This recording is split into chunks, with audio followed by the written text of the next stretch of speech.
the flame calls to me, not by its warmth or its pumpkin-spiced aroma, but by its desire for calamity and destruction.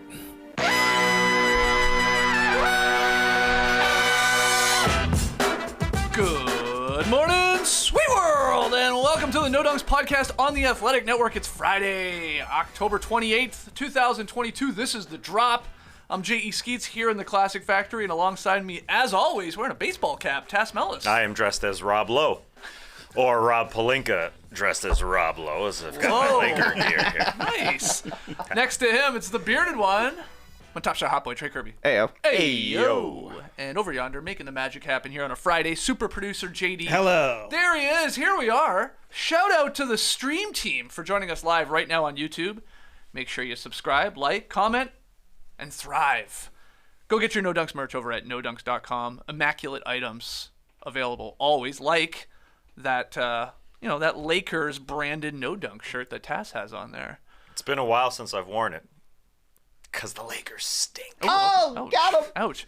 Send in your questions and comments to nodunks@theathletic.com. Hit us up on Twitter while it still exists.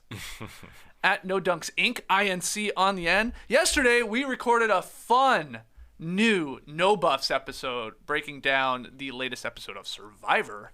Had a blast. Really great question that came up.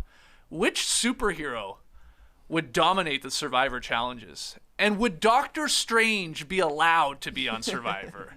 Would they cast him with his magical spells and stuff like that? So we got into that. And then, hey, later tonight, we got this Drop podcast here, and we got a lot of fun NBA topics. But if you're a fan of the baseball, people tell me the World Series starts tonight. First pitch, 8:07. Okay, well, first word, 7:00. 7:00 Yeah, Eastern. That's right. We got a World word. Series pregame stream here on the No Dunks feed. That's where No Bunts lives. Tass and our buddy Joel, all the way over in Taiwan. What time's it going to be there? It's going to be like 7 in the morning. 7 in the morning. Wow. He's okay. ready to go, though. He's sitting at his desk right now. All right.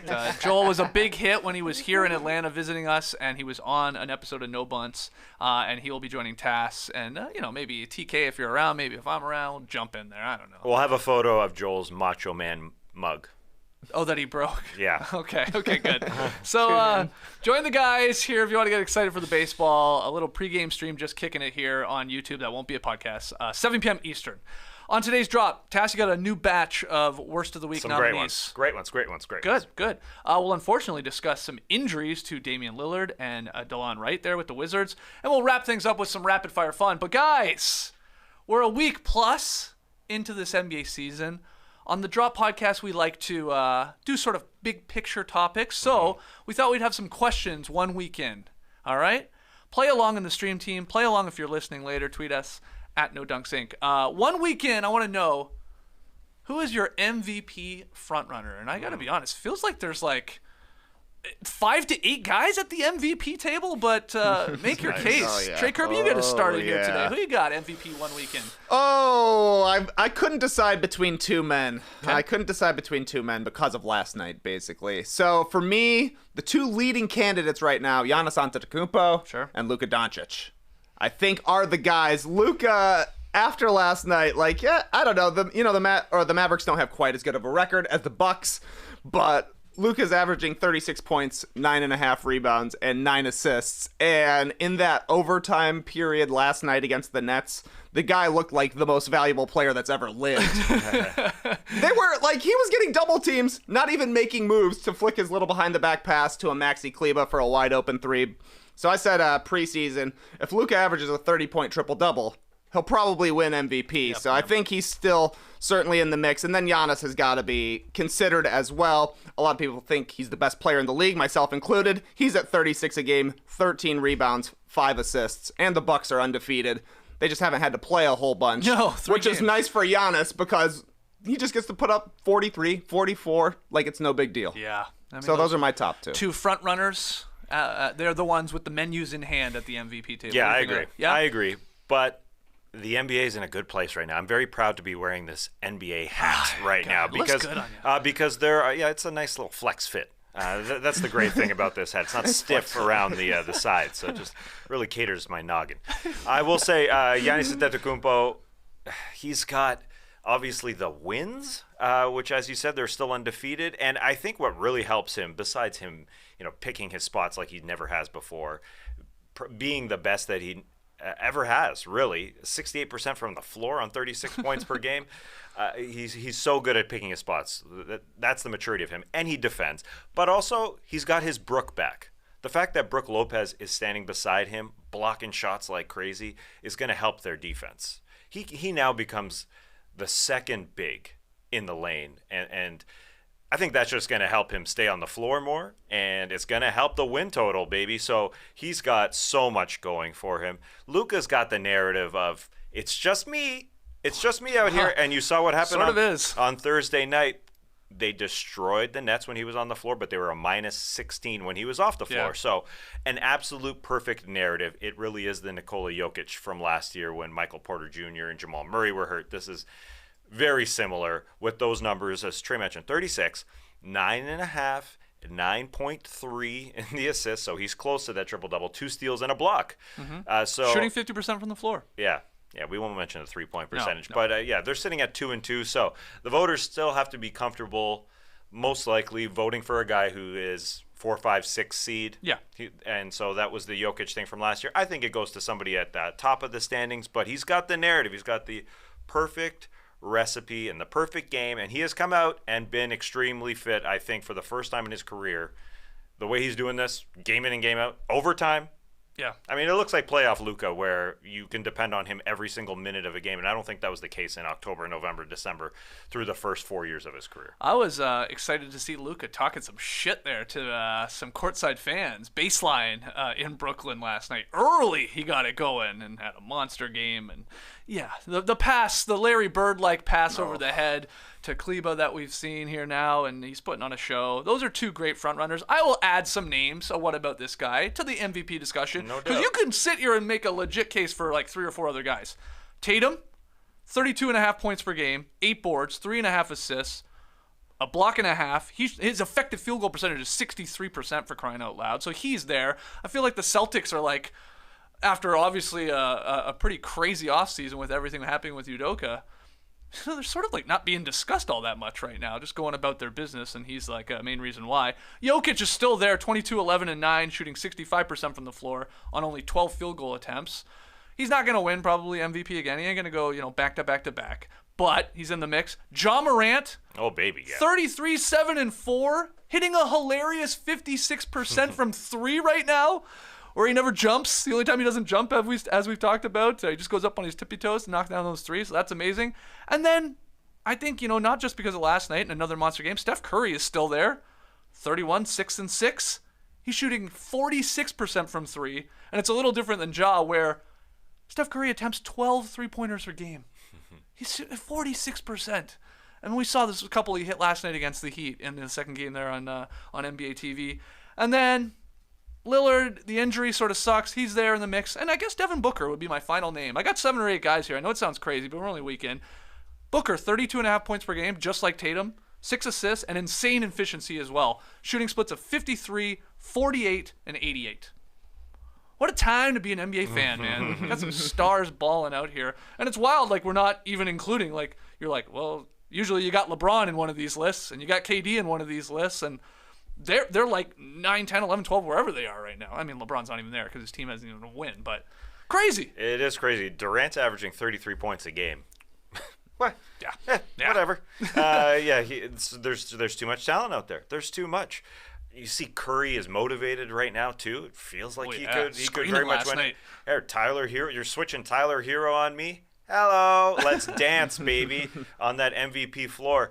Yeah, he is the best shooter in the game, and he's also hitting the most shots in the game at a ridiculous percentage. He's hit 6 more threes than anyone else in the league. He's going to turn 35 this year. It just feels like everybody's coming in here very fit, very, very ready to go. Maybe it's just the modern game that guys are just going to be ready to ball. Luka yesterday, he went fast on one possession. This wasn't, I'm going to take my possession, I'm going to take my time, but he got, I think it was Kyrie and they threw everybody out. Oh, yeah, he was abusing Royce O'Neal. Simmons didn't have a chance. Patty Mills once or twice was on him in the post, good luck. But yeah, he sped by, I think it was Kyrie, went boom, boom, with a quick crossover and got to the rim, and everybody looks ridiculous. I think Ja is just my guy I want to watch the most MVP for me. With the highlights, I think he's put together the best highlight package of anybody currently, and I don't think we've even seen his best highlights. So it's a good time. Yeah. So of those 7 or 8 names, who is your MVP after basically 1 week of basketball here? Most teams have played anywhere. Well, yeah, the Bucks have only played 3 games. Very weird schedule. Everybody else has played generally 4 or 5 games at this point of the season. Let's hear from you guys there in the stream team. MVP. Is it too early to talk about it? Hell no. Next question. 1 weekend. Biggest surprise. Tass, you get started on this one. Could be a team. Could be a player. Positive. Negative surprise. What? Let's roll with the Utah Jazz. I know we've been talking about him, but Will Hardy had a great training camp with this team. Head coach Will Hardy got his guys believing. 5 guys on the floor that can make a play. It's pretty fun to watch. You've got, obviously, the guy leading the show is Lauri Markkanen with a ridiculous 22-9 right now. He is looking like that guy that people thought we'd get with the number 7 pick. He's shooting 49% from the floor, too. This isn't garbage stuff. His three-point shooting can come up. But like I was talking about sort of with Luka, quarters 1 through 4, Lauri Markkanen is a guy you thought would fade, but he finds a way to make a difference through 4 quarters. So Mike Conley is feeding him. Jordan Clarkson is beside Mike Conley. You've got Jared Vanderbilt, Lauri Markkanen, and Kelly Olynyk, monstrous front line. And as I said, everybody can make a play. Jared Vanderbilt, maybe can't make a play, but everybody is sort of relied on. And as I said about the training camp, they're feeling themselves, and you come off the bench with guys like Colin Sexton and Rudy Gay, and a whole bunch of talent. There's a lot of talent on that roster. It's kind of odd because their projected win total is like 24.5. It's not top end talent. They do not have a superstar, but guys who can play with each other. And if you're taking a night off, this team will beat you because they're working their asses off defensively as well. 29 assists per game for the Jazz right now. 6 guys averaging over 10 points per game. And look, a 4-1 record, but it's against good teams. They demolished the Nuggets in their season opener, and everyone's like, okay, wow, caught Denver by surprise. Good win there, Utah. But then they went out on the road and beat the Wolves and the Pelicans, 2 teams people are high on, both in overtime. They finally lost to the Rockets, but they got that back when they played them 2 nights later, and that's why they're at this 4-1 record. Defense hasn't dropped off after Rudy Gobert left. Right now, they're leading the league in offensive rebounds. Everybody chipping in. Will Hardy's winning Coach of the Year 1 weekend. They're an easy surprise. I'm sure they were on your list, TK. It was almost probably too obvious at this point. How can you not be surprised by the 4-1 Utah Jazz? Exactly right. We've talked about the Jazz a ton, I feel like, and we got to get it in now because there's no way this team sticks together for long enough to make a real run at a play-in tournament or anything like that. Yeah. But playing so hard, that kind of effort every single night has been super impressive from the Jazz. The team that has surprised me, and also a player that has surprised me, got to be the Charlotte Hornets. Yep. And Dennis Smith Jr. Apparently, Dennis Smith Jr. is back, and a regular rotation member had to step into the starting lineup for the Hornets with LaMelo going down, with Terry Rozier missing time. Suddenly, he looks to be an okay starting point guard, 13.5 points per game. He's also averaging 6 assists. Just looks like a solid player. He's playing defense. He said he almost quit playing NBA basketball to go to the NFL. Yeah, I read that. He's like, I put on hella weight. I think that's hilarious, but he looks tough. He looks explosive. He's shooting 50%. He's a solid little player right now, so maybe a cool find for the Hornets. And the fact they got 2 wins already, I thought it would take them much longer, especially with LaMelo missing time to start the season. They've done a good enough job. I think they're surprising teams as well, just like the Jazz are. You're probably overlooking them, but I was overlooking them coming into this season, and they've impressed me so far. I have the Dennis Smith Jr. redemption arc written in my notes as well as surprising, or even someone you could pay more attention to if you're not paying attention to the NBA entirely, because, yeah, he's playing because LaMelo's hurt. He's getting an opportunity. Like, think of this guy's career. I mean, he's drafted in 2017. He's a top 10 pick. The Mavs take him. You know, he put up numbers, if you remember, but it was never really efficient. No one was convinced he was like a starting point guard in this league. And then he bounced around. He was traded in the Porzingis deal, so he finds his way to the Knicks. He gets injured a lot there. He can't hit a three to save his life. Then he's moved in the Derrick Rose deal to the Pistons. You know, Derrick Rose coming back to New York. He played, a handful of games for them. Last year he's playing on the Blazers. You could have tested me on that. I wouldn't have been able to tell you that. He played 35 games there. And he looks like at that point you're like, are you going to be able to hang around in the NBA? And Trey said it. Like, he said before he signed the non-guaranteed contract with the Hornets, he told his agent, like, I'm not going overseas to play hoops. Playing DB. I'm going to maybe try and make the NFL as a defensive back, I guess. Like, crazy, but sort of lucky for basketball fans. Got a chance here with the Hornets, and the ball injury opened up some playing time. He's taking advantage of it. He looks good. We saw him in person, and we were like oohing and ahhing a couple times. Like, Dennis Smith Jr.? Damn. Like, he's playing really solid. He's shooting 52% from the floor, and for him, a ridiculous 50% from deep. So, good start. I have him in my notes. Yeah, that potential of going to play overseas will get you working. He's. You can live a great life overseas playing hoops. Oh, you better believe it, my friend. Yeah, but I think he'd rather stay here or play in the NFL, one or the other.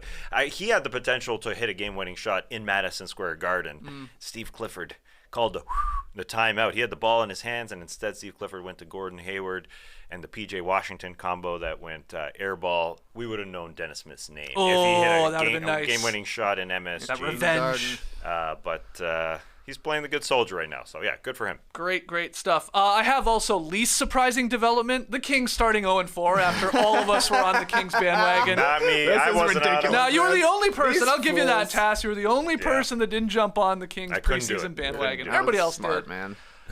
And 3 of these games have been at home, and the defense was supposed to be this team's calling card because you got Mike Brown there now. And, last night against the Grizzlies, for the third time in 4 games, they allow their opponent to shoot over 50% and 40% from 3, and they just can't put together a complete game. And the positives are Fox has been sensational for them.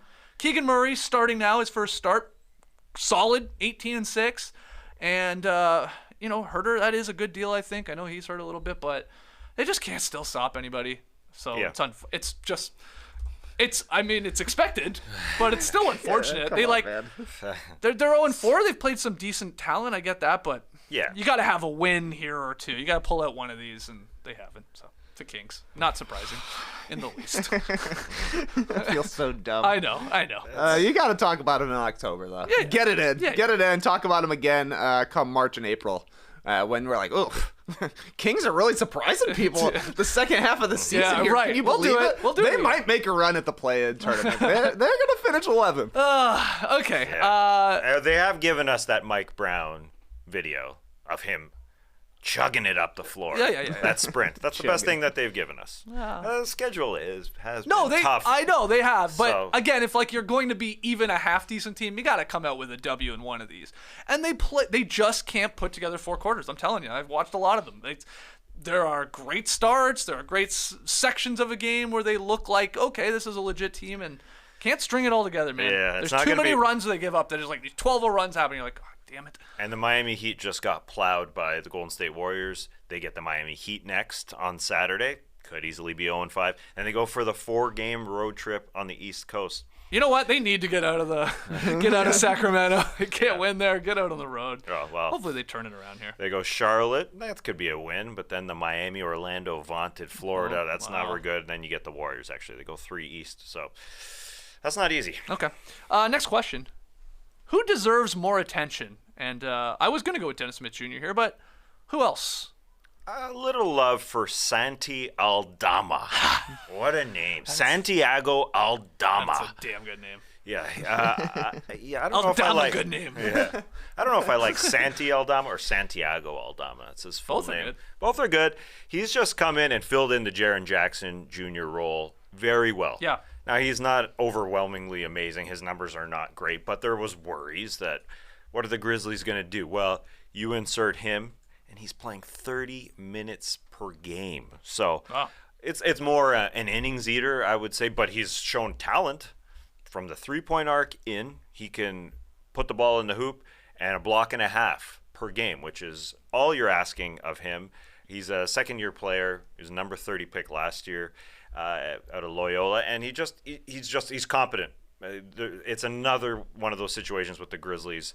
You don't know their names 1 through 15, but the guy comes in and contributes along with the rotation of Steven Adams and Brandon Clark back there. Well, we thought They're Brandon good. Clark might start in place of Jaren Jackson Jr. But he's the backup 5. It's kind of old school with Taylor Right. Jenkins. Aldama, you're the 4. Jaren Jackson Jr. will come in and start for him, and then Aldama will be the backup 4. And now you kind of know with him that when Jaren Jackson Jr. comes back and you want to go Jaren Jackson Jr. at the 5, Aldama can play the 4, and you still have a ton of size. So this has helped going forward. This has helped just to know their roster later on, because they want to get Adams off the floor and put Jaren Jackson Jr. at the 5. But you want size, you can have Santi in beside him. So this has been good learning experience for them, and they haven't missed a beat. They're 4-1.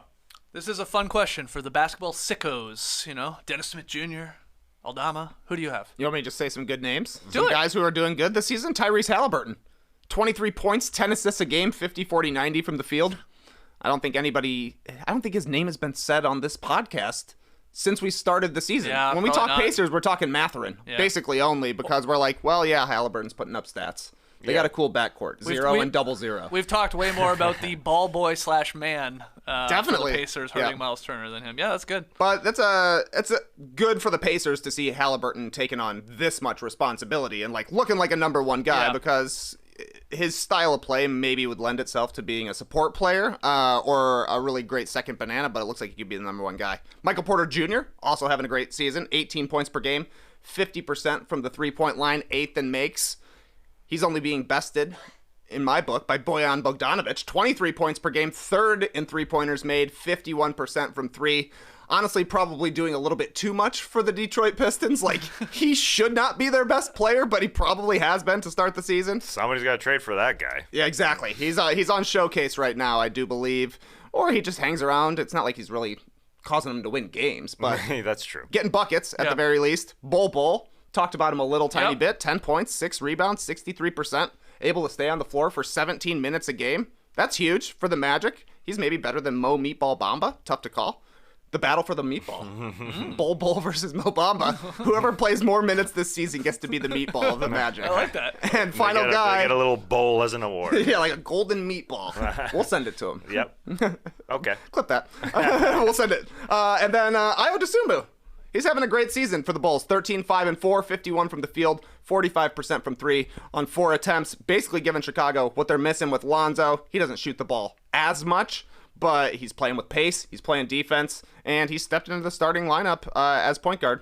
And the Bulls really haven't missed a step. Great list of guys who There's some deserve guys a little for you. love, some Those more are attention. guys. Sean here in the stream team, I know he's well known, but we got to say how Jeremy Grant has nearly flawlessly transitioned into the Blazers lineup. That's a good one. He's played great. It's like we love him in this role, sort of as the second, maybe even the third guy. He had the game winner against the Lakers, which was crazy, like in traffic around LeBron, sort of under AD. He's been solid. The only other guy I'll name, he was my pick to be the random guy to go for 50 points in a game, and I'm feeling pretty good about it with the way he's shooting the 3 right now. It's Desmond Bane. Oh, yeah. He started the season very slowly. He talked about his legs weren't under him. It was taking a while to get into it. Over the last 2 games, Desmond Bane, 69 points. Nice. 38 in the win versus the Nets, 31 last night versus Sacramento. 14 3-pointers he's made this week, shooting 74% from deep. The guy is on fire. And I always forget with Desmond Bane that he's only 24 years old. He just seems like a 32-year-old guy to me. Just like, this guy is just a rock in the locker room. He's teaching all the young kids, how to go about their business. He's 24. I mean, so could he have a 50 burger in him? Oh, yeah. I think so. Oh, yeah. Feeling really good about that one. So he's just been solid after a slow start, contributing there to the Grizzlies. Great start. We've had a lot of fun this first week, I'd say, naming guys like Bol, Hell yeah. Jock Landale, Hell yeah. Fun. Nick Richards. Sure. Hollinger has a good list up on The Athletic of under the radar guys. Yeah, we've been mentioning a lot of these guys randomly on our show, and it's been lovely. And Devin Vassell, the Spurs too, has been absolutely balling. I will say, guy that we haven't mentioned because he hasn't been overwhelmingly great, but I think Mobley with the Cavaliers, same points per game as last year, but I think his game is evolving a little bit more. There's always the him versus Barnes, who is going to take that next step. Everybody, as Raptors fans, we know if the Raptors are going to take that next level with the current roster, Scotty Barnes got to become a superstar. I think Evan Mobley's that same guy with the Cavs, and I think his game is evolving. It is looking good. It's fun to get in, second-year player, to see that game evolve, because I do think he could be a superstar, and I think he's getting more of that, hey, you got a guy on you, doesn't matter. You can dribble past him, even as a 7-footer. He's getting that in his game right now, even if the numbers aren't telling you. So watch out for that, I'd say, the next few months. Our next one here, we've been pretty positive Pete's here early on in this podcast. So let's do 1 week in. Who's got the worst vibes? I feel like there's some solid nominees here. Yeah. I thought it would be the Suns. I was wrong. Vibing good. Normal vibes, yeah. Vibes are normal fine. vibes right now. Vibes good. Yeah. Pass it. There was some concern. How will the Celtics, play under Missoula here with no Udoka? Totally fine. Good vibes. Vibes are okay. But who has the bad vibes? We know who it is. Well, It's Philly. It's Philly to start. Philly, yeah. It's Philly okay. to start more so than the Lakers, who obviously have bad vibes. But we know the Lakers aren't going to be amazing. Philly, we projected to be the number 1 seed. And the frustrating part is they have that talent, but they're not vibing. The effort isn't there. They look like a lazy team. Yeah. And so that's the frustrating part. Got to put it on Embiid, I think, as far as not coming out there and giving it all on the effort. I know we're going to put it on Doc and all that, but your best player has to be your best player. So I go Embiid as the guy who should be getting them to a 3-2 record. We're not asking much. They're 1-4. Well, there's That's a Doc terrible. Rivers diss track going around Twitter. It's going viral right now as we speak. 2 minutes of bars just ripping Doc Rivers. I saw you guys quoting the lines. Oh, look, it's Loving it. It's amazing. It's too good, actually. It really is. It's the 76ers is on my list, of course. Of course they're on the list. Well, the crazy part is they have 3 players averaging 20 points per game Yep. in Embiid, Harden, and Maxey, and they have a top 10 offense because that's not the issue. They shoot a bunch of free throws. That's their MO. But their defense it's embarrassingly bad. There is no effort. There are a lot of clips going around of the Sixers, especially Embiid, doing nothing. Not giving a flying poop, to quote Tass Millis. And it's bad. It's bad, and you wonder how long Doc's going to be able to hold on to his job here. Yeah, absolutely. He seems to be in the crosshairs, and Steve Nash is obviously in the crosshairs as well. But to me, the Nets' vibes aren't that bad right now. They're not. They seem to be pretty supportive of Ben Simmons. Obviously, he hasn't looked great after 16 months off, I believe. He made the nice steal. And he did make a nice play to dish it to Kevin Durant, but honestly, smart on Durant to keep running. He's like, somebody go get that ball. But at least Ben Simmons made a play. I don't know. Their vibes seem better now than they were over the offseason. So, good job by Steve Nash, I suppose. The team outside of the Sixers and Lakers that I think has the worst vibes so far is the Timberwolves. They just seem to be running into expectations compared to last year. Yeah. They won in their play-in tournament. They went to play against the Grizzlies, had a fun series, almost pulled off the upset there. They made the huge trade for Gobert. Things have changed. You're supposed to go out and win 50 games and have one of the best defenses in the league, and that has not been the case so far. Rudy Gobert is always a critic of his teams. Like, he tries to say it jokingly. He tries to be like a good guy about it, but he's still saying, I'm joking. I was just saying we're like the best, worst defensive team. It's so funny how those guys never try hard. Yeah. And then Karl Anthony Towns, he just likes to put his foot in his mouth. He's very Derrick Rosey to me, and like, you're trying to say leadership. There you go. Leadership stuff, and it just comes out, and it's a little bit word salad, and what are you talking about? And then Anthony Edwards is going to be the leader of that team eventually, but right now he just likes playing basketball. Like, he's not driving the team forward, I don't think. He's probably trying to lead by example, but his example is the guy who's too cool for school. So it's been a weird start, I think, for the Timberwolves, but I'm willing to give him a little bit of a lead there. I think the funny thing with the Wolves is all of that spot on, but they're 3-2 and they feel like they're 0-5. Yes. They have that vibe, that like cloud over them, but they're fine. They're right in the mix, decent start. You look at the other big moves in the offseason, the Hawks getting DeJounte Murray. Well, they're 3-1, okay. Cleveland 3-1 with Donovan Mitchell and him balling out. That's worked out. So those are good starts. And 3-2, it's like one more loss. It's not the end of the world, but it is strange. I got to have Philly at the top of my list. And you could make a case, of course, for the Lakers, which is just... It's bad. Nobody can shoot on their team, and that's never good. But I think it is good in that it's gotta make Rob make a trade. Yeah. The worse they are, Maybe. the worse they are. He's gonna put a hat in hand to the Indiana Pacers or the San Antonio Spurs and say, please, don't make me give you 2 draft picks.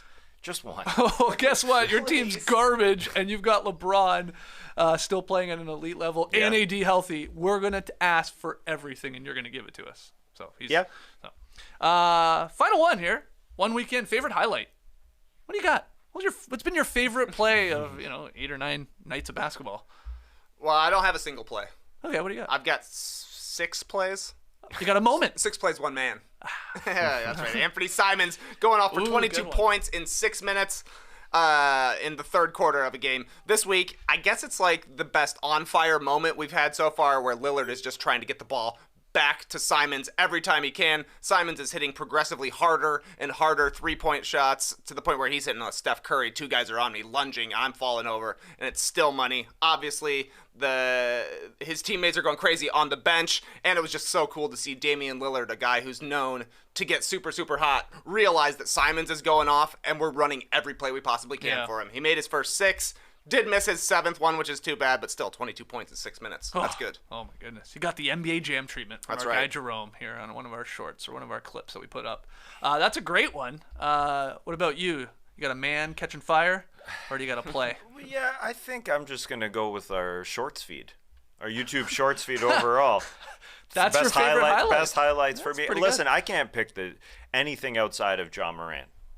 He's done it all. Which one would you go with? The block on Jalen Green, the alley-oop where he throws it down with his left hand. Yeah, I think the alley-oop. Passes. I think the alley-oop, but he's good for a two-hander. He's good for meeting somebody in air and then dishing off, or meeting somebody in air and scoring, or behind the back. He's been the total package. He's been it all. I'll go with Banchero's dunk on Corey Joseph to basically start the season. This was his first game, right? If I have that right. Oh, yeah. Where Corey Joseph tries to take the charge, and Paolo just goes way up and over him. And, this guy, as the number 1 pick, I guess you shouldn't be surprised, but the numbers he's putting up for a Magic team that, they're not winning a lot of games. Have they even won one yet? No. But he's just been unreal. Yeah. It's like I don't follow college closely. So of course we have an idea who they are, who's going to be the top picks. You see the highlights, but I'm always like, I got to see that guy around NBA players, around NBA athletes. Then I'll, make my, or form my thoughts on how good they could be or wherever their trajectory is going to go. And it's like, it didn't take long when you see this guy and you're like, holy crap. I couldn't believe how fast he was, how aggressive he is, but not forcing things. Mm-hmm. Total package. The numbers are unreal, as we've gone over, where he's just already an automatic 20. And once the wins start catching up to this team in the coming years, guys, you're building your team around him is what I'm getting at here. He's awesome, and that was a hell of a dunk to start a career. Very cool dunk. Yeah. Dastardly charge take by Corey Joseph. Yeah. Shameful stuff, honestly. But thank you, I guess. If you're gonna do that, make sure your heels are on the line. Make sure your heels are on the line. And he wasn't a lock as the number 1 pick, if we remember just a few months ago. And obviously, Chet Holmgren's injury changes the picture currently, because Chet, I'm sure, would be great with OKC. And Jabari Smith was in the mix, too. He was in the mix. And he's been solid. He's been okay. All the rookies have impressed, but this is next level. No PB. They have not been PB. He's clearly running away with Rookie of the Year. Peanut butter. Paolo Banchero. Both. Okay, yeah. I don't know. I think you're the only person calling him PB, so absolutely. It caught me by surprise. I'm absolutely the only person calling him that.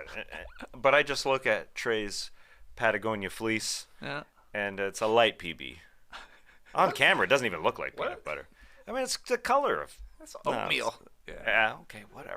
Peanut butter, man. I put peanut butter in my oatmeal. Start my day. Good for you. All right, let's take our first break. for you. Chime in for with you. all your answers. 1 week in, we were talking MVPs and surprises and worst vibes and highlights and someone maybe under the radar that deserves a little more attention. When we come back, we've got some news, some NBA news, and worst of the week nominees. Don't go anywhere. Yeah, guys, so I had my buddy Derek staying with me a couple weeks ago. Put him up in Jackson's room. Normally, I'd feel kind of bad about putting a dear friend in a child's room, Jackson. He's 14 years old. I don't know how to describe it. Maybe picture a jam space at the bottom of a hotel laundry chute, and that's what is just completely piled high with dirty laundry. Anyways, underneath all that mess is a king-size bed with a Helix Midnight Luxe mattress on it. So at least I thought Derek would be comfortable. Yeah. Well, in the morning, Derek, he appears in the kitchen, and I say, "So, how'd you sleep?" He's like, "Yeah, fine. Yes, good. Yeah, thanks." I'm like, "What? That's a Helix Midnight Luxe you slept on." He's like, no, it's great. A little soft for me." And then it hit me.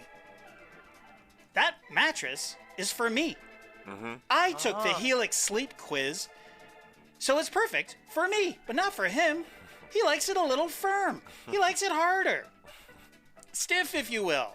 A Helix Sleep is a premium mattress brand that offers tailored mattresses based on your unique sleep preferences. The Helix lineup includes 14 unique mattresses, including a collection of luxury models, a mattress for big and tall sleepers, and even a mattress made just for kids. I took this Helix sleep quiz and found my perfect mattress in under 2 minutes. Honestly, I might as well have just thrown down a piece of cardboard and an old towel for our Uncle Derek, because it just wasn't the mattress for him. JK, he loved it, even though it was a little soft for him. Not only is the mattress the best I've ever slept on, but the setup was fast and easy. Helix mattresses are delivered in a box straight to your door for free, and it's really fun to watch it just unfurl before your eyes. Plus, Helix mattresses are American-made and come with a 10 or 15-year warranty, depending on the model. You get to try it out for 100 nights, risk-free, and if you don't love it, you will, but if you don't, they'll pick it up for you and give you a free refund. Helix is offering up to $200 off all mattress orders and 2 free pillows for our listeners. Go to helixsleep.com/nodunks. With Helix, better sleep starts now. All right, back in the Classic Factory. If you're joining us live on YouTube, thank you. Take a second, hit the like button, a little thumbs up, show some love to the show. We'd appreciate it. Got some news before we get to Worst of the Week. Damian Lillard, guys, out at least 1 to 2 weeks due to his calf. And we talked about it the other night. In post-game interviews, Lillard, he seemed to downplay the seriousness of the injury that he did leave the other night, but they're going to play it safe, and he misses 1 or 2 weeks here. If he misses just 1 week, he might miss just one game because of the weird Blazer schedule. Yeah. But there's that 2 weeks in there, and the reevaluated, you never really know. Any thoughts on this?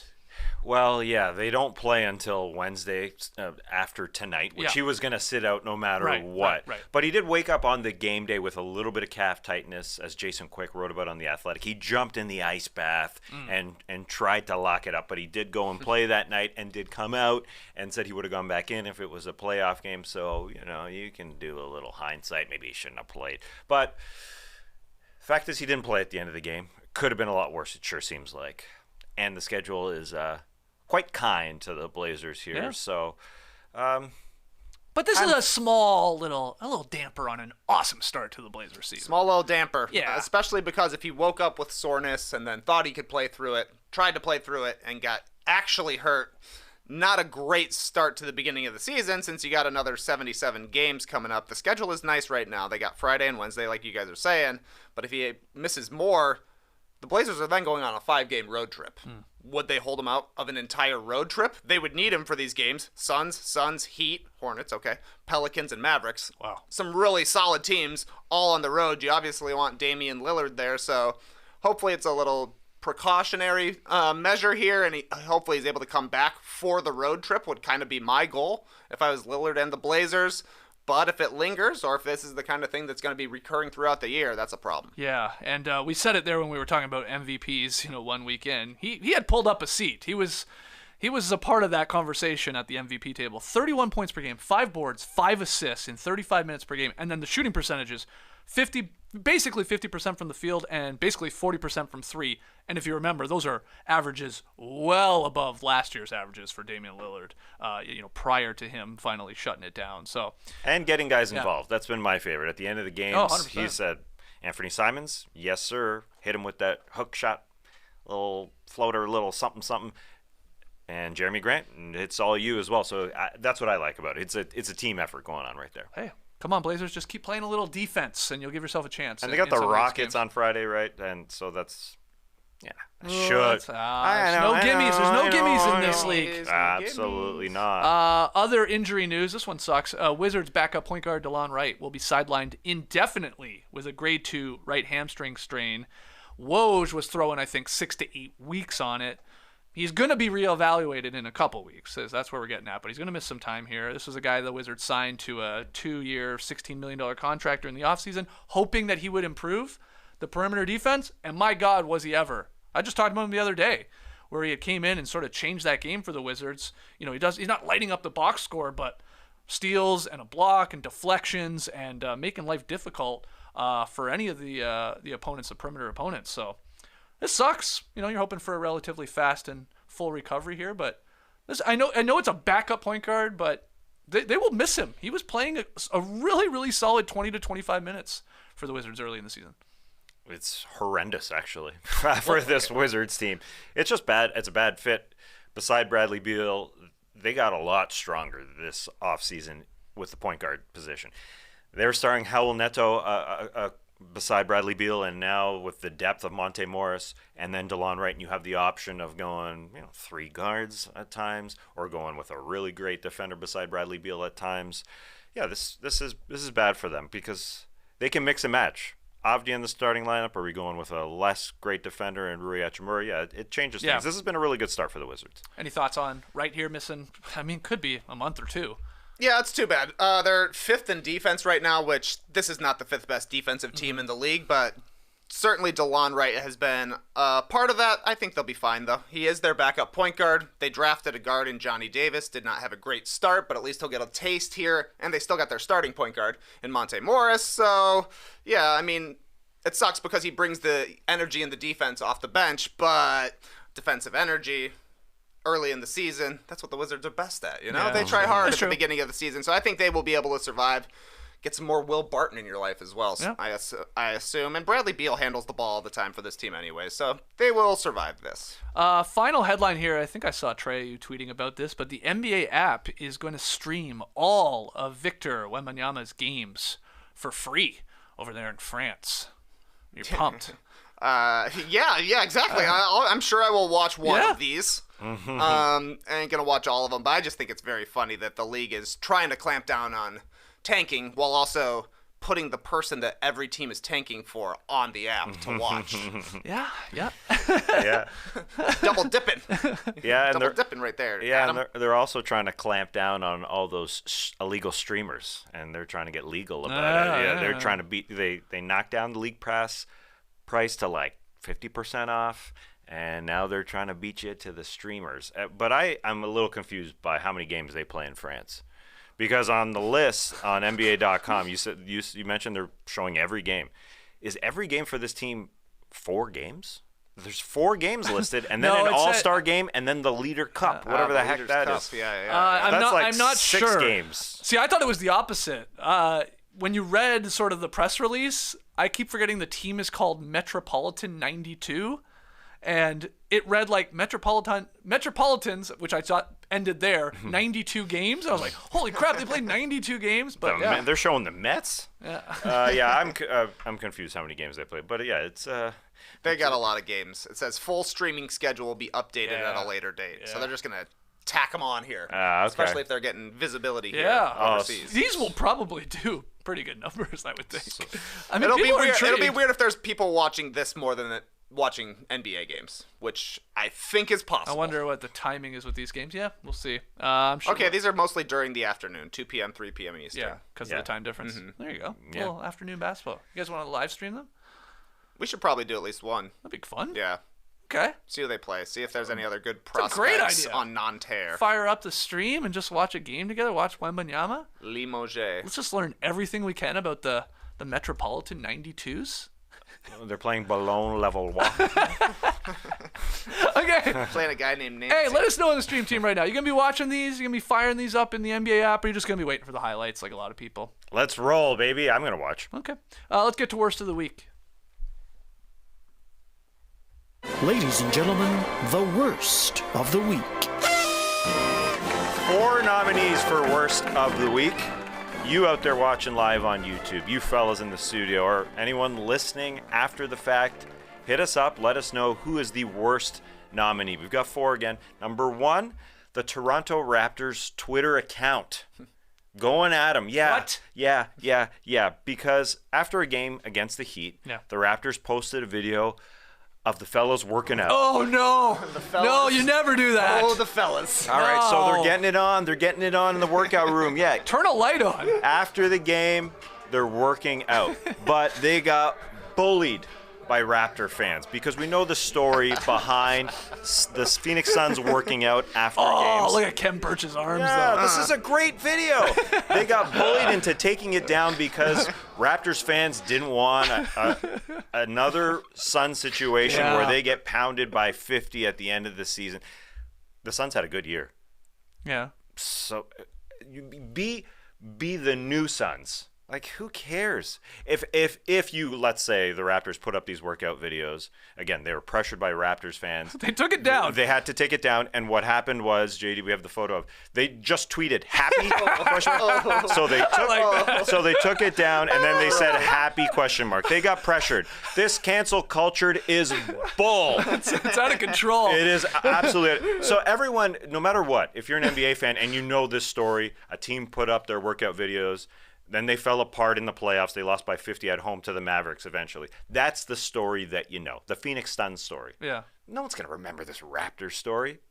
Even if they get plowed, even if they don't make the playoffs. But Raptors fans are saying, why test it, man? Why test this working theory that as soon as you put up a workout video, your team's just going to crumble? You're going to lose by 50. Oh, they lost. Take it down. The Raps lost in the first round last year. I'm talking about this year. Okay, yeah, but what's I'm talking about the future. Yeah, but what is going to curse them for the? Yes, that's what people are worried about. That's exactly what they're worried about. I'm just saying. It's spooky season. I'm saying the mountaintop ain't that high. Last year was a first round exit.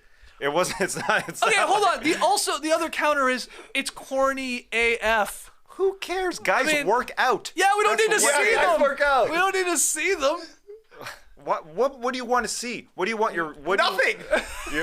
I love my team Twitter account. I want to see nothing. Nah, I mean why not? Graphic, No. 119 to The 101. Raptors Twitter account is amazing. It's one of the better ones, I think, from all the team accounts. But I think the idea is like we don't need to see a guy that had a rough game on the floor shooting around after the game. That's a classic one that we always see. We don't need to see them, lifting weights. Yes, you do. pump- I want more lifting weight videos. They don't show it enough. They never show guys lifting weights. Birch's arms, man. Show me some exercise bands. Show me the guys getting flexible. All right, you're into it. I'm into working out. You're unhappy. Happy? Okay, happy question mark. So you are upset that they took it down, right? That's what you're. Yeah, I just don't understand. Why? What's the point? We're scared that it's gonna curse us? Yeah. Again, even if we become the worst case scenario is they're a 30-50 team and they miss the playoffs.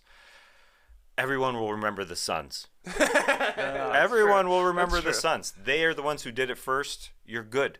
Okay. Yeah. Anyway. Putting it up, bad. Taking it down, worse. Yeah, that's true. I'll say that's that. true. Not happy. Yeah, you backpedaled. You backpedaled. Own it, baby. Own it. Drop some flex emojis to respond to everybody. Should we put one up after the show? Workout? yeah, sure. Like somebody hops on the bike. I'm sure there's a kettlebell around here somewhere. Webby winners work.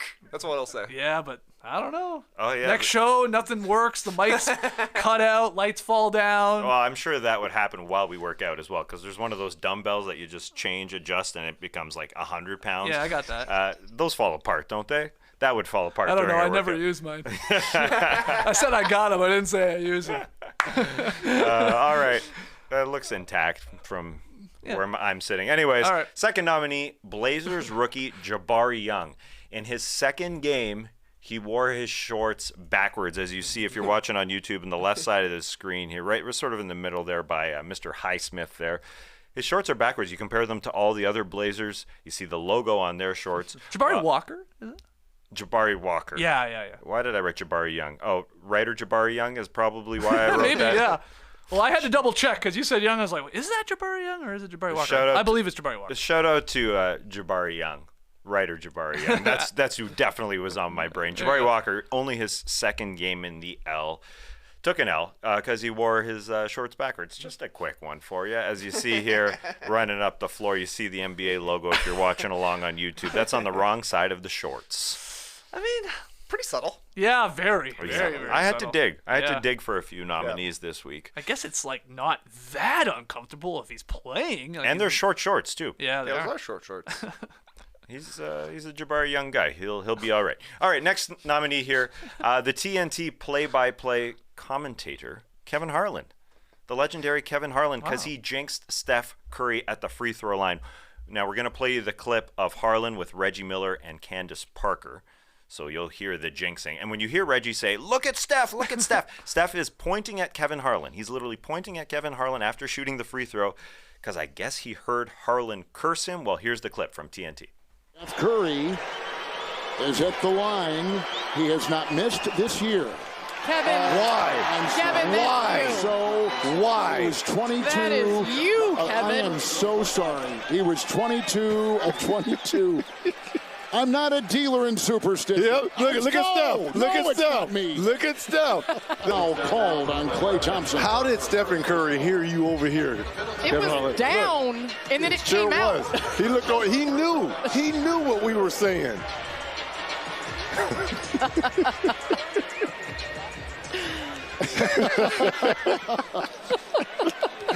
I feel so bad. That's a great moment. It is a great moment. There's no way Steph heard. Do you think he heard Kevin Harlan sitting courtside say, he is perfect from the line this year? He just knows that every time he goes to the line, and he was, I guess because he is perfect, he knows that somebody's saying it. He knows Harlan is saying it because Yeah. Harlan always says it, so he just, I mean, that's how. Wasn't Reggie that- probably like motioning too, like a little bit? And then like when he looked over, he saw that, smiling and laughing. Like, That I'm was with you. my- He did not hear Kevin Harlan Yeah. say it, but I think he probably saw them They reacting. he's like, he saw them reacting to it, and they're like, oh, must be talking about the broadcaster's jinx. Yeah. Surely Steph knows he hasn't missed a free throw at that point. Yeah. So who are you giving worst to Harlan. here? I'll go Harlan. Ooh, giving it to Harlan. Yeah. I thought maybe you were going to go to Candace Parker and Reggie Miller for selling out Kevin Harlan yeah, right snitching, away, because they're like, snitching. hey, it was him. He Yeah. was the one who brought it up. That's fair. Yeah, I think, this is a fair worst of the week. I did have this as my original best highlight of the season. a great so far. highlight. Great highlight. But this is interesting. So you believe in this jinx having an effect, but yet putting up a workout video doesn't matter, has no impact on your team whether or not they lose by 50 the next game. What gives? Well, I'm saying with the Raptors situation, no one will remember, even if jinxes exist. But I do agree with Trey, Candace and Reggie calling out their teammate. That's Right away. snitching. There was Snitching. another part in watching that for like the second or third time that I noticed this time. There's Poole is behind him, and Curry seems to smile at Poole, or maybe Poole had said something to him, because I had just remembered that didn't Poole win like best free throw shooter last season?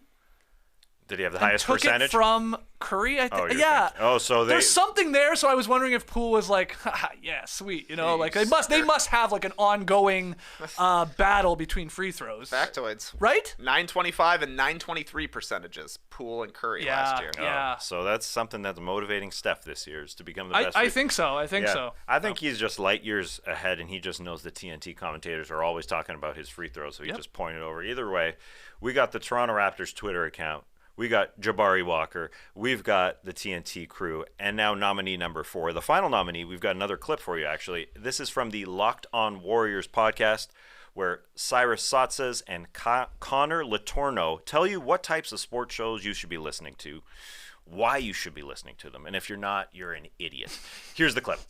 It does. You and I talked about this. I can't remember if it was on the show or off the air, about how ridiculous it is that so many people get their information or are entertained by podcasts, by shows that feature people who have no connections, who have no background in the NBA. They're just like fans, but for some reason people love them. I mean, big problem. I don't have a problem with that if, you know, those hosts, and look, I'm good friends with Bram Hillsman, who's the host of Warriors Huddle. He's a very close friend of mine. He would tell you he's just a fan of the team. He's not, you know, an insider. But the thing that I respect about his show is that he has, you know, experts on and all the time, and I do think that dynamic can be really good. But if a podcast is just a couple fans sitting around and pontificating, why should I listen to you? Because you don't know anything more than Joe Schmo walking down the street. You haven't, you haven't talked to anyone. You don't have any actual insight. Yeah, absolutely. You know? And there's some networks out there like, I don't know, one called Blue Wire. And the problem is networks like that tarnish the image of all the other shows. And these teams take note of that. And it affects our damn access and credibility. So anyways, it blows my mind. All right, a lot to unpack here. So sports podcasting has never been better. Let's get that down right now. There's so many options. It's like a menu. Yeah. You want entertainment, you want opinion, you want straight factoids, you want analytics. That's the great thing about sports podcasting right now. You can pick anything you want. Right. And also, anyone can get in. You shouldn't be discouraged. Anyone should be discouraged by that right there. You just have to, pick your lane. There's so much competition. It's a good thing. It's a very good thing. These two can have an opinion about whatever shows they want to listen to. That's totally fine. But it's sports. Let's not go crazy. None of this means anything. Yeah. This is not life or death. No, let's not. You don't need to be gatekeeping, bros. Yeah, let's not be a little precious about our media credentials. And as far as media credentials go, people with a media pass aren't necessarily any better than people with non-media passes. People without media passes aren't terrible at their jobs. They can do a lot of fact finding. They can be informative. They can study the game more than anyone with a media credential. In fact, the guy on the right, Latorno, he recently was called out by Klay Thompson because Latorno said, "I wouldn't be surprised if Klay Thompson retires at the end of his contract here in 2024. Right. And Klay called him out. Anyone can say a dumb thing like that. You don't need a media pass. So the fact is, no one should be discouraged. Again, it's a very splintered podcasting game. You want to hear LaRue and Duncan. You want to hear us. That's the beauty of it. They can have an opinion, but they shouldn't be discouraging people from trying to jump in. It's not a members only club. It's sports podcasting, and that's why it's good. And you can hate shows, but you can also like them. We're sitting here as non-fans. We're sitting here as non-fans. I'm sorry, non-fans. I'm non-fans of that show. Yeah, just my opinion. Just my opinion. Yeah. As non-official media members, we don't go down to every game. We're not beat reporters. But we do some homework around here. Some people like this show. Some people freaking hate this show. Yeah, good for them. Awesome. That's fine. I was so confused when this was making the rounds. Like, when was this clip from? This feels like a clip from 2006 or 7. Yeah. And then maybe it was dumb back then, but it was okay, this is new. This whole podcasting thing, this idea of a fan having a show or a listenership or a viewership, whatever, and people care because they're entertained or they're learning or whatever. But 2022? What? Give me a break. It just sounded so insecure to me with whatever's going on. So, good worst of the week. It seems like the stream team thinks they're the winners. Or this show, at least.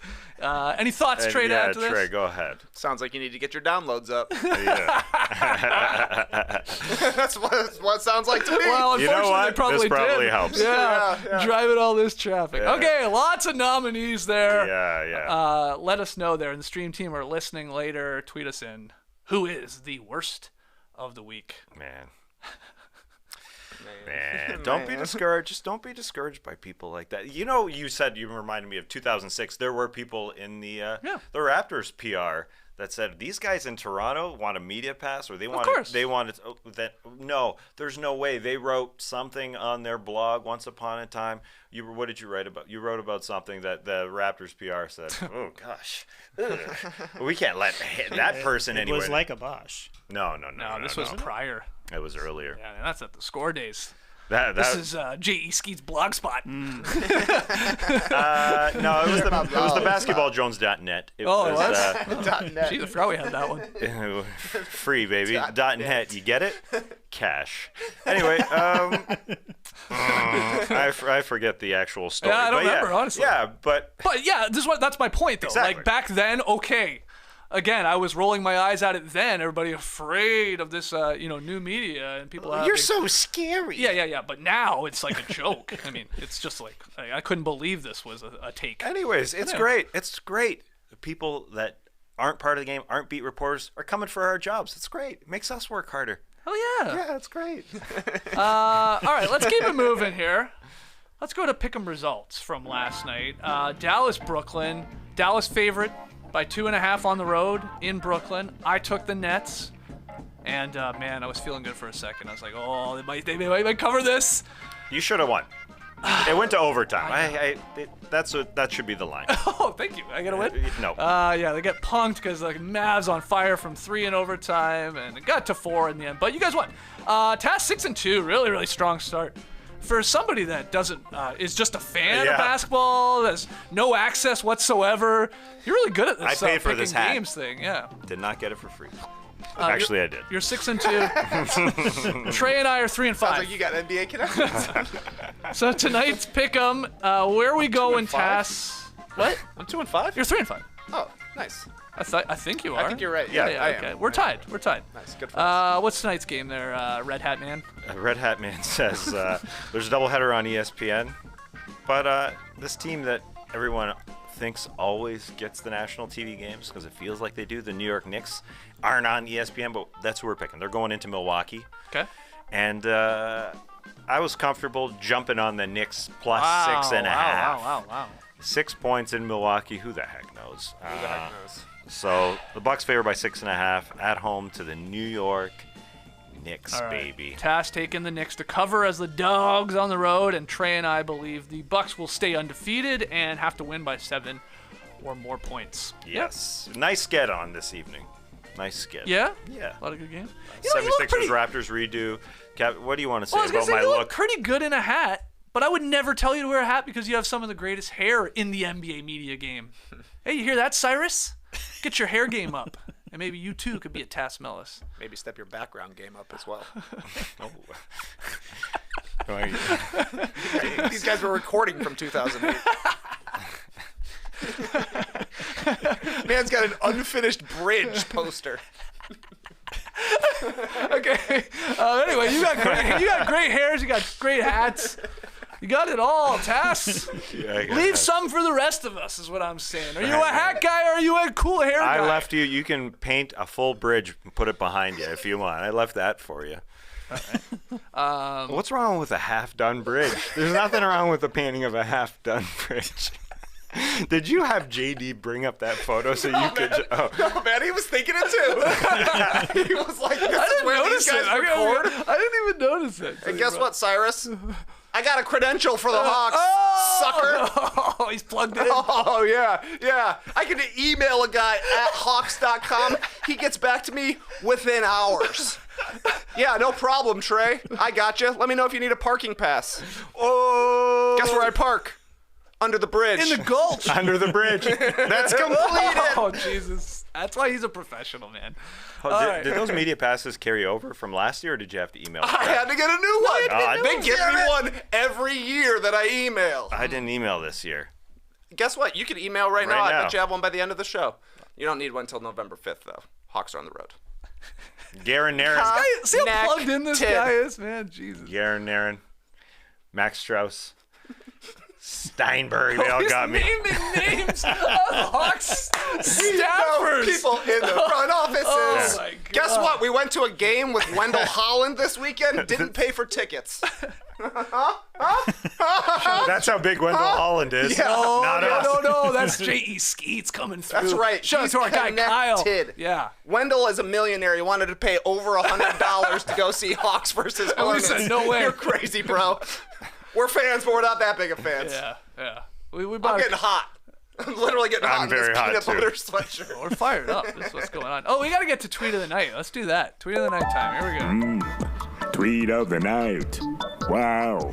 Twitter. Well, have you heard? There's a new basketball rule that's having a great effect on the game. You may have not heard it, but if you follow Jay Skeets on Twitter, now you know. So last year... Hey, before you follow me, just know I am not credentialed for the Hawks or any other team in the NBA right now.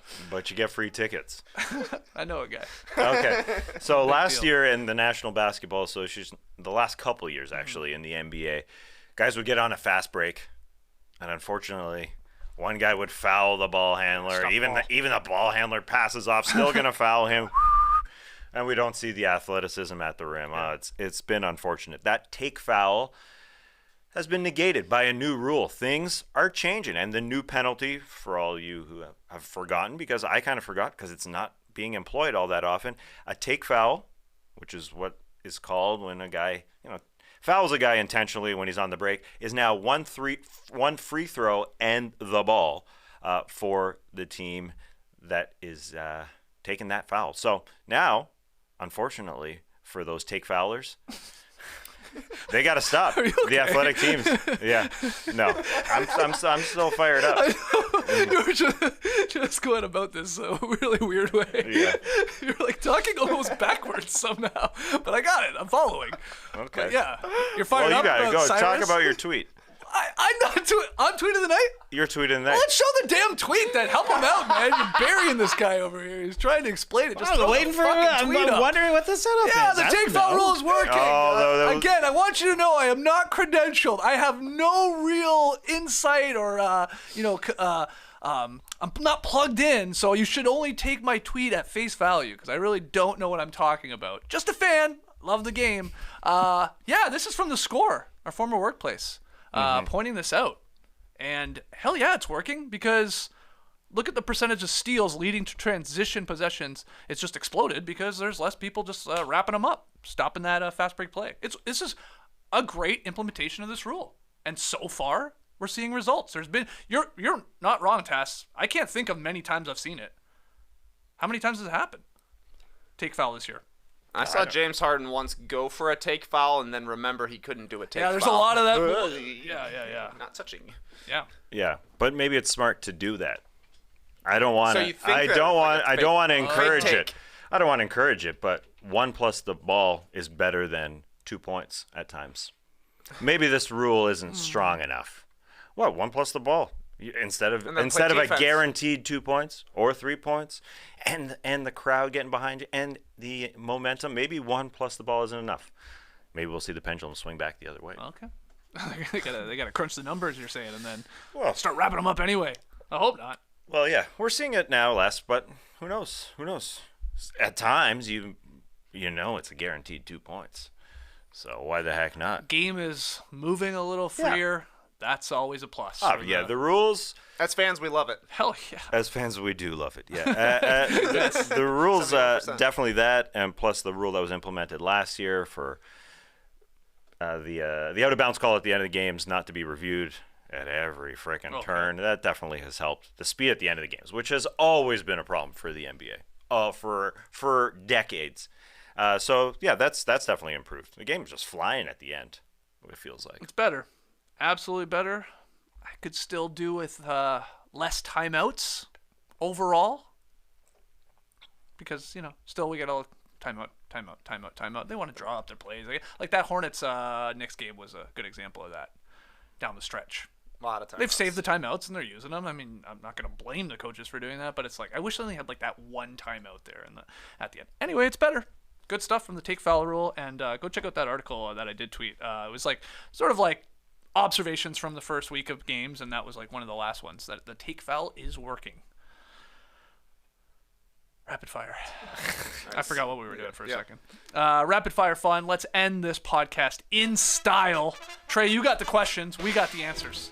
Absolutely. Here's your first question to answer. Neiman Marcus is offering a day-long experience with Scottie Pippen and Scottie Pippen Jr. that includes a private dinner, a sample of Pippen's bourbon digits, and a signed copy of Pippen's book Unguarded for the low, low price of $333,000. You can have dinner with Scottie Pippen and his son, take a sip of his bourbon, and read his book for $333,000.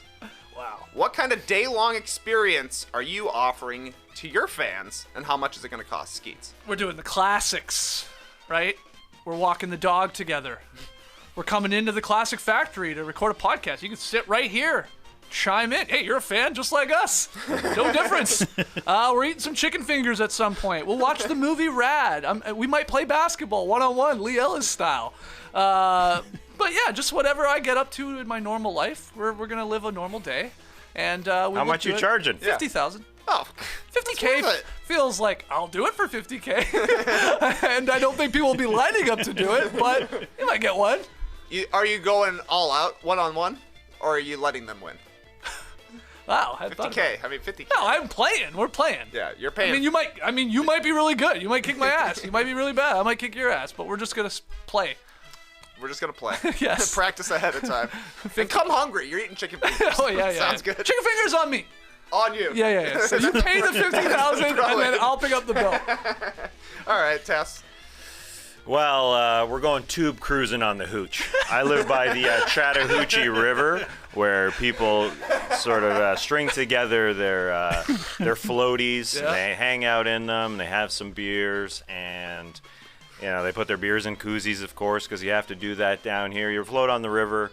It's a great time. So, for $79.95, we ride the hooch. Oh, geez. Koozies. Complimentary. Oh. Everybody's throwing in something. and at the end, we're gonna have a barbecue as we get out of the water. We rappel down one more time. Make sure you grab that kayak of mine. Make sure you grab that tube of yours. Let's go back up, and we'll have a barbecue for $79.95. So a hooch, a koozie, and a BBQ. Do the hooch floaters, they go right by you, basically? No. Oh, not that part of the river? No. They do not. But it's pretty close. Okay. But thanks for asking. Have you ever done it? No. Tube cruising on the hooch. I ride my yak by the hoochers. Yeah. Apparently a lot of people that do it. Oh, it's very common. Very popular. Might be a little cold now. Oh, yeah. It's nice. Tube riding on the hooch. I'm hoping to get some tube riding on the hooch done as well this It's an weekend. amazing river. There's some parts of it, no current at all. That's where the hoochers generally go. But some of it, Really? coming from the dam, you got to watch out. You got to be careful. You got to call the Marine Corps. Yeah, check the let-out schedule. Yeah, exactly. You could. It's dangerous. It's very dangerous. You don't want to get stuck on the other side. But it's also fun. Grab a koozie. Let's go. Didn't we have a koozie idea? I can't remember it. Yeah, koozie. No. We had Kyle Kuz. Kyle Koozie? I know there's Bob Koozies, but I've got a Bob koozie. so do I. Yeah. Was it Kyle Kuzma? I think it was just a koozie for the factory. Yeah. No, we had a pun going on where we were I like, thought it was Kyle's face on it. oh yeah, I said the pink sweater. Right, yeah, that's The it. giant pink sweater. That's it, that's Maybe it. we Pink sweater you know, koozie. incorporate that. Nice, No? nice. Now we got to dry something else. The thing's gonna get soaked. All right. The good thing about a koozie is that it dries. You're right. JD, what kind of day-long experience are you offering to fans, and how much will it cost? The day-long experience as well involves a Classic Factory. We've been having a lot of construction over here. It's almost wrapped up. The experience is coming over here and basically doing chores. This whole place needs to be cleaned up. There's dust everywhere. I was picked up like big industrial-sized staples off the ground this morning. And we got to throw out a bunch of stuff, and we got to redecorate, move some of the baseball stuff out after the World Series is done. So you're coming in. You may catch a glimpse of one of my celebrity friends from the No Dunks podcast who may stop by. So there's that. You can walk away with the signed copy of the Basketball Jones By Hey. the one and only Elin Harris. Yes. There's Elin right there. A steamy romance. Nothing to do with our show, but still, I imagine a great read. I've never read it, but I'll be happy to sign it. I'll get you guys to sign it as well. And the cost is $1,000. It's straight up $1,000. $1,000 come clean the classic. Just do some chores, hang out. Hey, listen, you want to spend a day with me? That's basically what I work all day. So this is what we're doing. We'll do that. Maybe we'll create some lower thirds and stuff. Edit some video. And Jerome, if you're on the line, Photoshop Tass riding a yak, like the animal, a yak. Just, not the kayak? Yeah, not the kayak. Just next to the Chattahoochee. I would love to see that. Tass riding Literally for my own amusement. What about me on a yak near a bridge? Falling off a half-completed bridge. Yeah. Yeah, people think Jerome's a real person, but he's actually just one of those AI art programs. Tass riding a yak near the Chattahoochee. Let's see what it spits out. Another good day-long experience would be answering rapid-fire questions. That was our first one. Question number 2. Steve Nash's eyes went viral this week when he flipped out during a game against the Bucks and earned the first ejection of his coaching career. What's something that upsets you so much that it makes your eyes bug out, Skeets? What's something that upsets me, eh? I think I'm just going to go, it's a little road ragey, but drivers looking at their phones when the light turns green. That gets me every time. Because you can see them, you know what they're doing.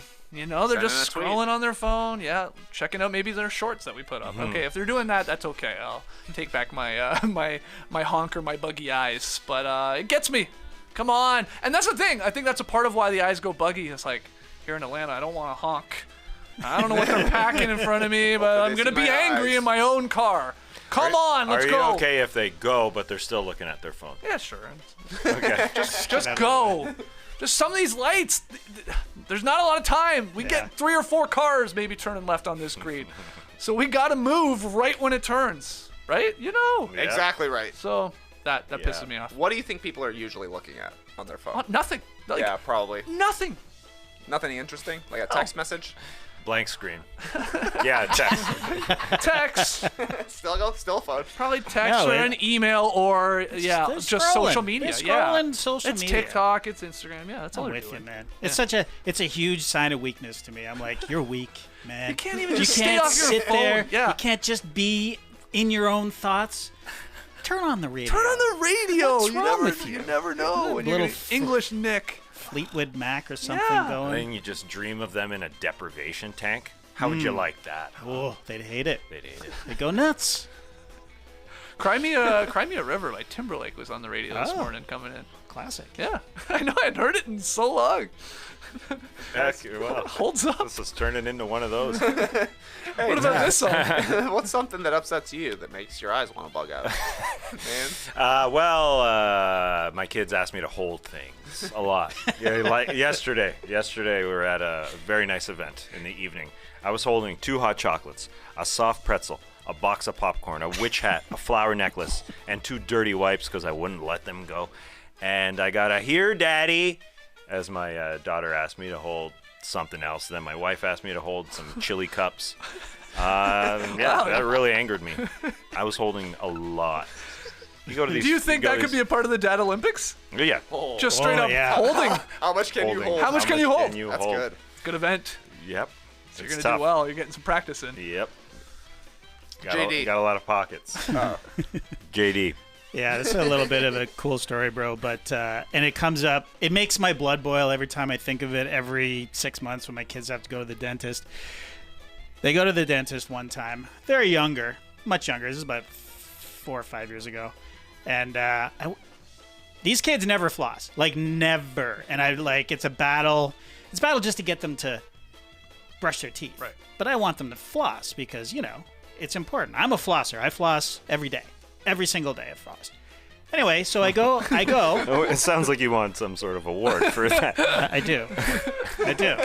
My reward is I never had a cavity, and I don't spend any money on dental work because of the flossing. So it's important to me. You've got that the little kit that you used to carry at NBA TV midday, post lunch.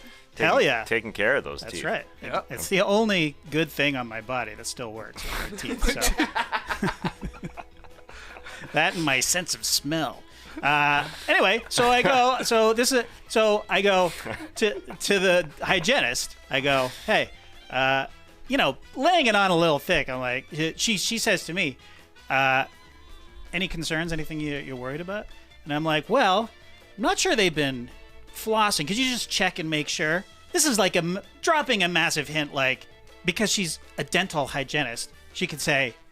She'd pick up on that hint, and no matter what she sees in there, she's like, "Oh yeah, you guys should be flossing. Yeah, yeah, of course. Because I just need a second just scare them a little bit. Back me up, yeah, lady." And so she went in there, she did all her cleaning, and she comes out, nope, perfectly fine teeth, perfectly fine, no problem at all. I'm like, what are you doing? What are you doing? Are you in the dental profession or aren't you? Like.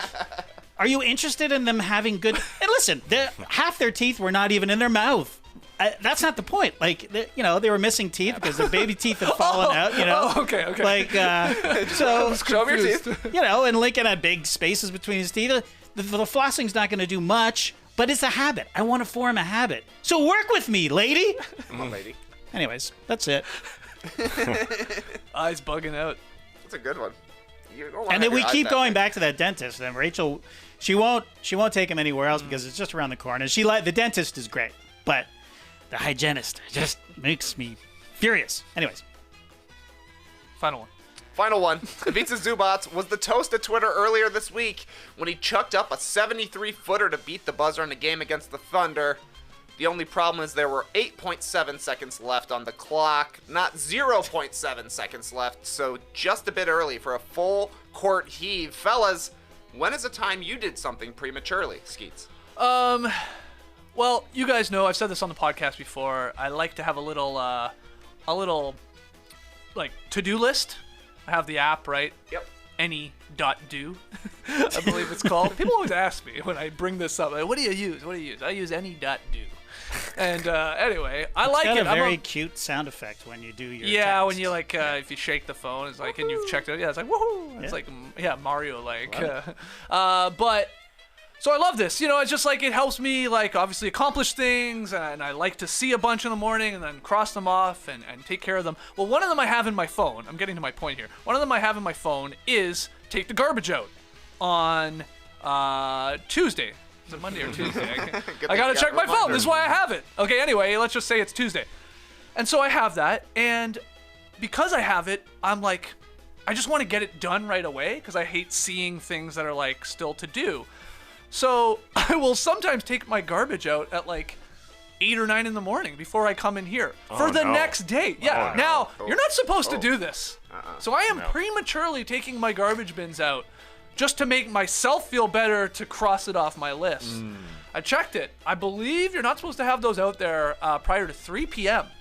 Eastern the day before the morning. That's even early. Yeah, and that's early. Yeah, that's way too early. Now, I would like to counter those tests because sometimes I am a man that checks the weather. Yeah. Nice in the morning, maybe early afternoon, but then it's going to turn into a storm. I've seen many times my poor neighbor out there in the middle of a storm dragging his bins out, and I'd have been sitting out there at 12 o'clock. Okay. I already got them out there. Good. I thought you were going to say they were bringing their bins back in. That was going to be wild to me. No. They're just, they have to do it in the rain is what I'm saying. Fools. Where it's if you had done it early like me. But look, I'm well aware they're out there too early. Now, I think we have a wide enough street. I'm not obstructing anybody on my street, getting around them. I'm on a dead end. There's that part too. Yeah. I don't think I'm really nobody said anything to me yet. And I'm not doing it every week. But sometimes I like just to get them out there and get it checked off my list. That's right. But JD's walking by with his sense of smell saying, oh man, I got to smell the garbage tomorrow. Now I got to smell it today walking my dog. Yeah, but if you're walking your dog, got my sticker on there that says, if the bag is tied, drop it inside. Yeah. No issue. I'm fine with this. Okay, you are? Okay. No issues. Of course. I mean, it goes. It's a free country. I think it's better prematurely getting those bins out there than it is not bringing them back in when they're empty and knocked over and open and stuff like that. That's worse in my opinion. Not good. Yeah. Bin on the ground. Hate to see it. Tass, when's the time you did something prematurely? Haven't ever. I'm always late. Never premature. It's not true. You were early today. Yeah, you beat me today. Yeah. Nice. Yeah, something happened. Yeah, it was nice. Yeah. Everything okay? No. No. Shouldn't have been here early. So. Oh, jeez. Yeah, it's a bad sign if I'm early. Oh, no, what's wrong with Taz? He's here 20 minutes early. Something must have gone horribly wrong. Oh, yeah. JD? Yeah, I'm very, very rarely premature, but I'll make this quick. When Rachel was pregnant with Lincoln, she was hospitalized. She had placenta previa. So she was on bed rest. It's pretty serious. You could bleed to death, basically. But she did get a day pass. One time, they told us not to have sex, but we definitely had sex. And then that night, she started bleeding and she had a baby. A month early. Premature baby. So I'm going to take half the responsibility for that. Wow. Wow. So, yeah. Never heard this 16 story. years of doing this show. Had not heard that part of the story. Yeah. Well, you know, it could have killed her, I guess. So, you know, it's fine. Worked out. Very interesting. It worked Very out. interesting. This was your first shot. That was Lincoln. Yeah. Lincoln. Yeah. There you go. Remember that night that we were doing a show, actually? You were having sex while we were recording the show? Well, many times. But this particular time, she started bleeding. She was pregnant with Lincoln, and then I was like, I gotta go. Yeah. Like, and then she was, I guess, 6 months pregnant at the time. I do remember this. I remember the commotion. And then you just it was like bye. That was like one of the only times we pulled the plug and we just didn't do a show. Yeah. Like, rushed to the hospital. Then she was in the hospital for another 8 weeks. So crazy. Wow. Canadian healthcare came through though. Whew. Can you imagine the bill she would have got? 8 weeks, plus the birth, plus in the high risk pregnancy ward. It's crazy. That's crazy. It is crazy. Well, that's rapid fire. Was it rapid? You tell us. Not really. It never is. Pretty quick. And that's part of its charm. 17 minutes. 17 minutes rapid fire. 3 questions. 3 answers from 3 guys. Wow. There it is. Drop podcast. Did you enjoy it? Let us know. 5-star rating and review for all our listeners, wherever you download and listen to No Dunks. If you're part of the YouTube crew, part of the stream team, like the video. What? You see it? Yeah. Well, JD, can you get it up? I can vamp for a second here and encourage people to like the video, subscribe to No Dunks here on YouTube. World Series pregame stream tonight at 7 p.m. Eastern. Tass, maybe still in a baseball hat. Joel, definitely in a baseball hat. Talking about the World Series. Yeah, it looked like he was wearing a Phillies hat in that picture. On the thumbnail? Yeah, on the thumbnail. Looks like an old Phillies hat. But Joel and Tass they're gonna be on live on YouTube around 7 p.m. Eastern to get you hyped for the World Series. Do you have your official pick? Or are you going to make it tonight? I'll make it tonight. Okay. Joel, I know Joel's leaning towards the Astros. Oh. Here it is. Yakety Tass. Here is a photo of Tass on a yak.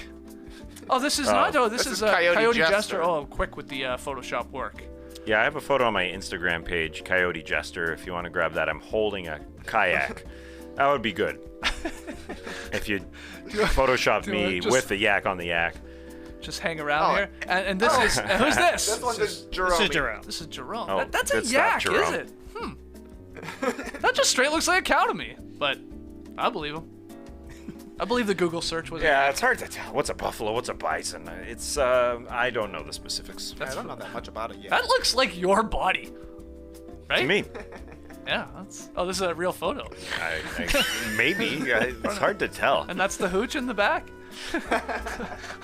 Oh, those are the North Georgia mountains, of course. All right, let's call it there.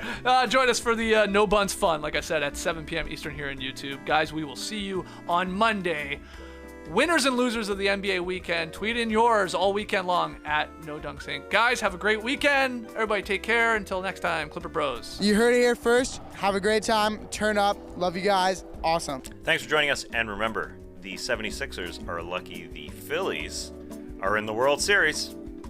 Embrace the weekend, people.